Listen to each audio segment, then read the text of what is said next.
Here we go. History in the making. Green, green, green.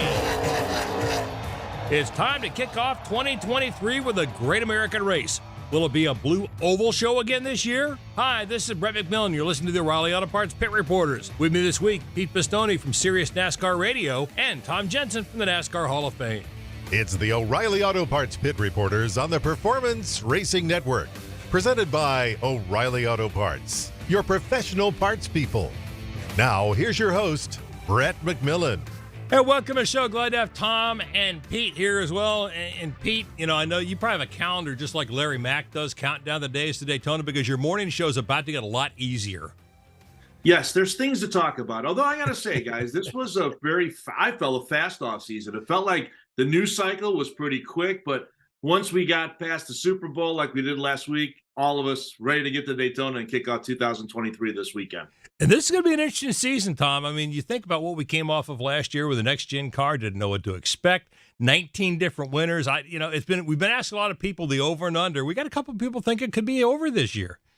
I would be shocked if it's over. I'm thinking it's more like 14 or 15, but you never know. I mean, there's no question the next-gen car has equalized competition and brought the mid-level teams closer to the top-level teams.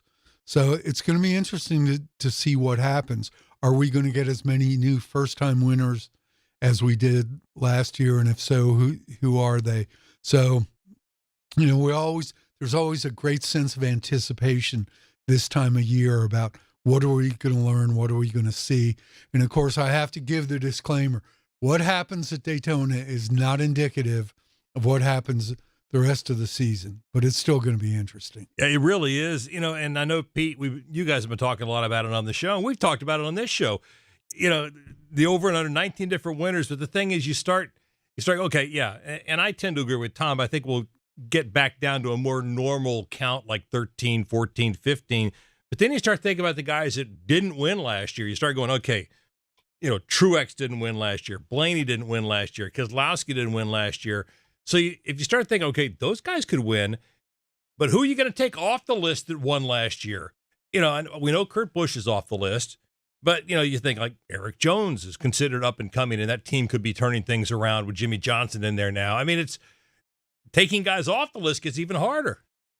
You're right. And it's interesting, Brett, that you brought up the Legacy Motor Club, which, again, used to be Petty GMS. I feel like a lot of the fans feel like that's the team that they feel could be sort of the track house of 2023, that because to Tom's point, that next gen cup car, I still think there's a lot of variables out there. I think some of the bigger teams are going to flex their muscles. It's funny, right? 19 winners, but yet Chase Elliott still won 5 times last year. I mean, that's a lot of wins, but I think you're right. But for sure, I would really be shocked if we go through another season and Ryan Blaney and Martin Truex Jr. both have goose eggs next to their names in the win column. I got to believe they're going to get to victory lane. And then you start looking at some of those other teams like Trackhouse. You could see more guys that we didn't see win last year. But then to your point, who do you think is not going to win more this coming season? That's why I think this year is going to be almost as much fun as it was a year ago, not knowing what to expect. You know, we go down to Daytona, and the tradition has been in recent years, Tom, that Hendrick Motorsports wins the pole and maybe even the outside front row, and then Ford wins the race. You know, as you look at this whole thing, this has become a Ford track the last few years. Do we think the same thing's going to happen this year when you got that Roush Yates power there? Denny Hamlin might have something to say about that. You know, he's got 3 Daytona 500 victories, and he's always somebody that you have to worry about winning there. But, you know, it's just so much happens. We had that last lap crash. It looked like it was going to be Keselowski and Logano, or Logano and Keselowski last year, and you know, we have a crash on the last lap, and Michael McDowell led half of one lap of the race, and he will forever and correctly be referred to as a Daytona 500 champion from here on out. So you just don't ever know what's going to happen. And especially when we have late cautions, late restarts, anything is possible. Tom, are you thinking, or Pete, I'm sorry. I keep thinking about your uncle. Yes. Who doesn't? I get it, Brett. I love that picture you posted a while back of him with scuba gear in his car. No, at Lake Daytona. Lloyd was his nemesis. He didn't want to be in the drink when he got to Daytona. Yeah. But as you look at this, Pete, and think about it, I mean, do you agree with Tom that you really can't look at it as a Ford track, even though they've been winning this race so frequently? I see what Tom's saying, but the Fords just work so well together. And, whether you call it plate racing, tapered spacer racing, or super speedway racing, guys, I still think there's a talent. I still think there's a skill. And when I look at that Ford camp, you mentioned Joey Logano. I think he's still the best at this kind of racing. I'm not dismissing Denny Hamlin, and I agree with what Tom said about Hamlin. The problem with Hamlin is he has less help because he's in the Toyota camp, and Toyota just has a smaller footprint out there and guys to work with. So I think the Fords will be, a team to watch. But as we saw last year, really and truly anything can happen. Did anybody have Austin Cindric, who, by the way, if you're going to bet on Austin Cindric last year, he was plus 3,300. That's a pretty nice return on the investment there. It's one of those deals where I think really and truly you're going to have to wait till the last handful of laps and see who's out front and see how it all shakes out. I mean, that's the thing. We always talk about kind of the coin flip and the uncertainty that is a Daytona, that is a Talladega. But how many times have we really had, Tom, that real upset winner, the guy you just say, I mean, Michael McDowell to some extent was a surprise winner, but on the other hand, he wasn't, because of the fact that he's run really well, at those tracks. He's had those top 10 finishes. He's there a lot. So he was in the right place at the right time, not by happenstance, but because he's good there. I mean, I go back to maybe Trevor Baynes the last time we really had a upset surprise winner that came out of left field. So to Pete's point, I think you end up with these guys that is a skill, and you end up with the guys who are good at these tracks running up front at the end. Oh, there's no question it's a skill. Brad Keselowski is a great plate racer. That team hasn't made as much progress as maybe he had hoped, although won one of the duels last year. So he's good. I mean, Jimmy Johnson's coming back. Will he make the race? You got to believe he will. And can he be in there in the mix at the end? It'll be interesting to see whether the Legacy Motor Club guys run with the Hendrick guys. If it comes down to it. I mean, and again, we sound like a broken record saying this, but there's so many unknowns. We just got to wait and see what happens. I think they have to run with the Hendrick guys, Pete, because they're Chevy. So that's in the contract, right? Yeah, okay, exactly right. When you signed up with that team, you're going to run with the Chevys. But I just love the fact that part of the intrigue of this week is going to be we're going to have guys racing their way into the Daytona 500 because we've got more drivers and spaces available, and that's what those dual races have always been about. We haven't really had that in the last few years, but we've got it this year. And you look at a guy like 7-time champion Jimmy Johnson having to do so. I think that just adds to what I think is going to be a pretty good speed weeks here in 2023. And that's just part of the intrigue. I mean, you talk about, Johnson has very little experience. Well, he has no experience in these cars. Todd Gordon, his crew chief, a championship-winning crew chief, but he also has no experience with these cars. So, I mean, it's a great combination, I think, of driver and crew chief, but no experience with these cars. But you just kind of get the feeling with these two guys that they can kind of make something good happen. Well, yeah, of course.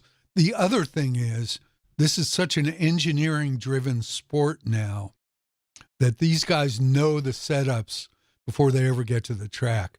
It's not like the old days where you'd go to a racetrack and somebody would be in first practice on Friday, be half, 3/4 of a second off the pace, and by the time they got to happy hour, be in the top 2 or 3. That doesn't happen anymore. You pretty much got what you got when you roll off the truck. And I think I certainly expect them to be competitive, and I certainly expect Johnson to make the race. Will he? Who knows? But, he could get taken out in a crash in the duels. He could not have enough speed. A million things can happen, but I think they should make the race. Each week in the Riley Auto Parts Pit Reporters will give you a chance to go to GoPRN.com and vote in our poll. And this week's question is, which manufacturer do you think will have the best Daytona? Chevy, Ford, or Toyota?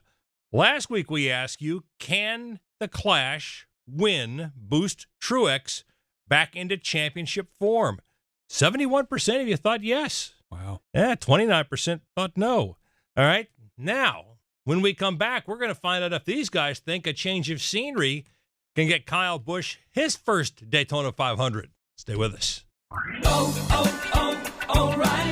O'Reilly Auto Parts provides more than just the right parts for your repair. Our professional parts people can also offer free check engine light diagnosis. We can scan your vehicle and provide a list of possible fixes. Find the right parts for you or recommend a great local repair shop. Don't ignore your check engine light. Stop by your local O'Reilly Auto Parts.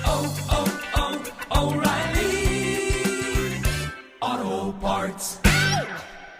When it comes to maintaining your engine to run at peak performance, trust Z-Max Micro Lubricant. Z-Max soaks into metal, and it's so easy to add to your oil or gas to disperse carbon buildup in your engine, fuel system, and transmission. Protect your vehicle's engine to the max with Z-Max. Check us out at zmax.com or visit us on Facebook and Twitter to find out more about our full line of products. Z-Max for your car, big rigs, small engines, firearms, and more. That's Z-Max Micro Lubricant, available at your favorite auto parts store.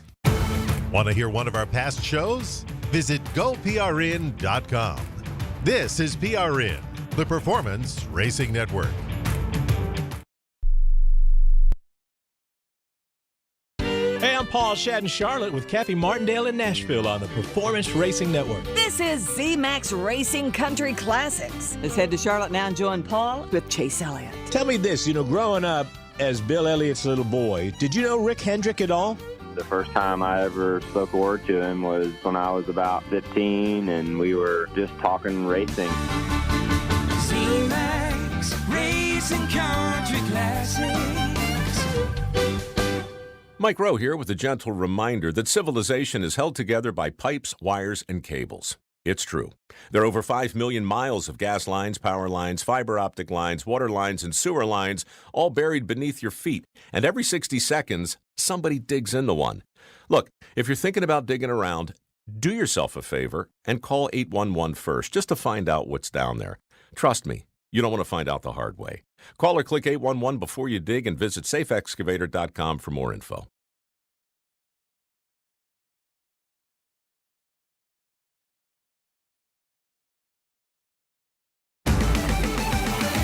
Check us out on YouTube at GoPRN Live. Now, more of the O'Reilly Auto Parts Pit Reporters with Brett McMillan. And welcome back, along with Tom Jensen from the NASCAR Hall of Fame and Pete Pistone from Sirius XM NASCAR Radio. Brett McMillan, glad to have you with us. And Tom, I asked the question going into the break. Here's Kyle Busch. A lot of folks seem to think like this is going to be a new lease on life for him, going to Richard Childress Racing, a team that's very good on the plate, well, what we used to call the plate tracks at Daytona. Kyle has never won the 500. I know. You look at the guys who've never won the 500, and it's a pretty amazing list. Tony Stewart never won it. Rusty Wallace never won it. Terry Labonte never won it. It's a tough race to win. And to me, Kyle Busch is probably the most compelling story of the 2023 preseason. I think he's either going to come out of the gate and be really, really good, or I think it will not end well. I don't think he's going to just sort of run okay. I think he's going to be great, or the team's going to struggle. And I think it's more likely that he will be great. But I just don't see the combination of personalities at that team. I don't see that being kind of a middle of the road. Well, we're kind of doing okay. He's going to have his foot to the floor, and we'll see what happens. As you look at it, Pete, I think the start he got off to at the Coliseum, he ran well at the Coliseum. To me, that, to Tom's point, that's an indicator that what I expect to see from Kyle Busch is he's going to come out and run gangbusters. I don't know. How do you feel about it? I feel like, well, here's how I feel about the Coliseum. The Coliseum is like, you need to have like a good run and just have everyone sort of mesh out there. It's like the guy that leads spring training and home runs, right? It doesn't really mean anything when you get to the regular season. But I think in the case of Kyle Busch and Richard Childress Racing, a lot of that chemistry, a lot of that cohesiveness, a lot of all of that stuff, to Tom's point about him sort of assimilating himself to a new race team, I think that sounded like really well. We had Andy Petrie on Sirius XM NASCAR Radio this week, and he said it's been like a hand into a glove with Kyle Busch fitting there at Richard Childress Racing. Now, extrapolate some of that to what we're going to see on track at Daytona and beyond. Again, I'm with Tom. I think this is either going to be all in or all out, and I think it's going to be all in. Guys, he's getting into a race car that won 3 times last year with Tyler Reddick. He's going to a race team that I think has got that upward trajectory. It's getting back to the prominence that we've seen from Richard Childress Racing before. Austin Dillon, his teammate, this goes overlooked, had his best season statistically last year in the Cup Series than he's ever had, winning the regular season finale. So I think Kyle Busch, not predicting a championship by any means, but he's certainly going to get, in my opinion, more than the one win he got a year ago when basically the seas parted and he won the dirt race at Bristol from what happened in front of them with Briscoe and Reddick. And I think you're going to see multiple wins for Kyle Busch in the 8 car with Richard Childress Racing this year. Whether it's fair or not, Tom, he and Reddick are going to be compared a lot this year. They didn't swap rides, but with Reddick going to 2311, which is kind of not really a satellite team for Gibbs, but kind of is, the people are going to be comparing that. And you're going to say, hey, Reddick won 3 times in the 8 last year. If Kyle doesn't win 3 times in the 8, well, clearly he's failing. Yeah, I don't think you have to worry about Kyle failing. I think he'll win more than 3 races, and I think he'll make a serious run at the championship. You know, the championship now is kind of a crapshoot since we've gone to this, Final 4 system. It isn't necessarily indicative of how you've run all season. The guy who wins the most races doesn't always win the championship. You guys both know that. But I think the question for Kyle is going to be, at some point this season, that team will have adversity, as all teams do. And how does everybody on the team react? How does Kyle react? How does Richard react? And, if they have 1 or 2 bad runs and they just kind of shrug it off, then I think they're going to be awfully tough to beat come later in the year. Pete, are we going to find out this year maybe that the whole mess with Kyle and the sponsorship and all that was going on last year was maybe harder on him last year than he let on? I think so. I think if you guys remember the documentary about mid-season that they ran last year, and there was some really telling conversations in that documentary with Kyle and his wife, Samantha, it was a bigger deal than I think a lot of the race fans knew. He's with that team from day one. And at the end of it all, it's not because Joe Gibbs Racing didn't want him. It's not because Kyle Busch didn't want to be at Joe Gibbs Racing. It came down to the business of sports and the business of NASCAR, and the money and the salary and the sponsorship just didn't come together. So I think so. And now he's with a team. And what's odd about this, he's with a team, and it seems like every time I open up my email, there's a new sponsor for the 8 team. They've got funding in place for the 8 team at Richard Childress Racing. So I don't think Kyle Busch needs any extra motivation, guys. I get asked that a lot. You think he's going to have a chip on his shoulder now to show Joe Gibbs Racing they were wrong to let him go? Kyle Busch doesn't need any of that by any means. And I just think that everything kind of coming together with this race team, where it is, the manufacturer he's with, and just Kyle Busch's natural ability and talent, which is still very much in play, I think that's going to add up to a good year for him in 23. Maybe we can get Maya Rudolph to come hang out at his pits at Fontana. Really make him feel bad. Right, exactly. What a great spot that was during the Super Bowl. Yeah, Maya Rudolph and M&M's. Like, I think you posted, Pete. Yeah, they dumped Kyle Busch for that. Yes. Wait a minute. I love Maya, but come on. What about Kyle? Oh, craziness. I think maybe the mini surprise that has come out in the last week is that Kyle's going back and run some of the Xfinity series again, and he's going to do it for Colleague. Yeah, never say never.